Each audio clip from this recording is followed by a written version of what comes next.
Hey guys, Curtis Alexander, I'm a pharmacist. In this video, what I'll be talking about is another one of the dangers that you need to be aware of if you're doing chronic low carb dieting, and that's mitochondrial damage.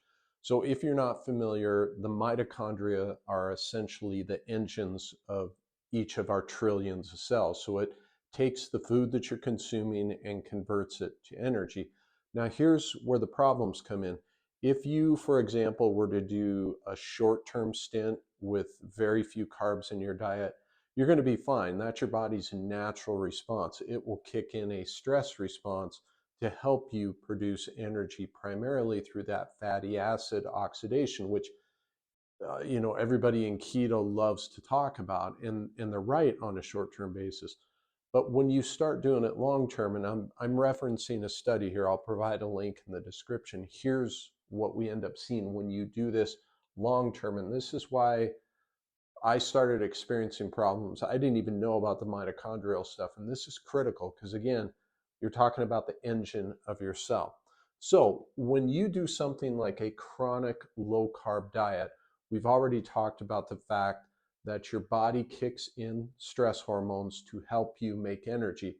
That's a natural process, and it's designed to deal with short-term lack of carbohydrate sources. Okay, so we'll see, for example, cortisol go up. Now, what happens is cortisol will drive that fatty acid oxidation, which is all about the keto thing, and that's true. And what we also see happen is you will see a decrease in cellular respiration or oxidative metabolism, where you have that ability to burn carbs. It's going to crank that back because there aren't any. Also, what we're going to see is we're going to see a stunted ratio of FADH2 and NADH. Now, that's a lot of biochem lingo. I don't want to get too deep into that, but that's part of our energy chain. And when that ratio gets out of whack, we simply can't do the oxidative metabolism. We can't burn the carbs. So we move more towards a lactic acid production over cellular respiration because, again, we don't have the carbs. But we also see a couple other things, one of which is we see an increase in reactive oxidative species, that's ROS. Now, what that does when those go up, it also depletes your cells of antioxidants, okay, to help fight off some of these oxidative things that are going on. Over time, and this was shown in the study, when you do this long enough, you can begin to see damage to the DNA of your mitochondria. Okay, now this study was done in chronic stress. Now, chronic stress can be you just stressed out. It can be from extreme low carb diets. It can be from any stressors. Okay, but low carb to your body for extended periods of time is a stressor. All right. Now, we obviously need and want healthy DNA, one of those reasons is it helps us produce key proteins. So we need it for that. But we also see when the DNA gets damaged, we can see a decrease in the number of new mitochondria that are actually produced. So not only are our mitochondria now having problems, now we're not able to produce as many mitochondria to replace old ones that get damaged, that sort of thing.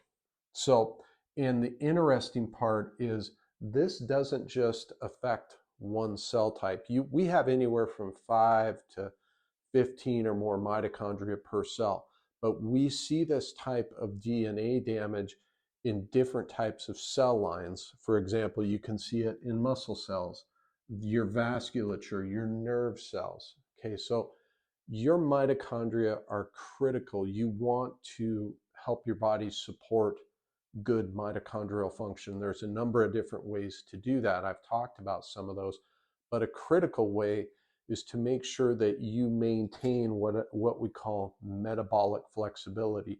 You want a wide variety of whole nutrient-dense foods. You want to eat protein, you want to eat fat, and you want to eat carbs. I'm not talking processed carbs. I'm talking natural carbohydrate sources. They do not make you fat. They're going to give you energy. They're going to help your mitochondria avoid some of this DNA damage. I'm not here to harp on low carb. If you're all about low carb and you think it's the way to go, which I did for many, many years until I started experiencing problems, again, which I've covered in other videos, feel free to post questions in the comments. It's just really important for you to know about the potential downsides of doing this long term. Too many people vilify, they want to make carbohydrates the enemy. That's not the way our bodies work. And I just don't want to see people run into health problems because they become so fixated on carbohydrates bad. That's all they think about. And I was in the same boat. So I hope this video was helpful. I hope it was kind of a wake up call for some people that, we don't want that chronic stress all the time. And again, this type of dieting, this type of eating can be considered a chronic stressor when you do it long term.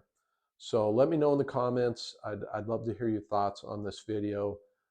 If it rang true, if you disagree with it, that's fine too.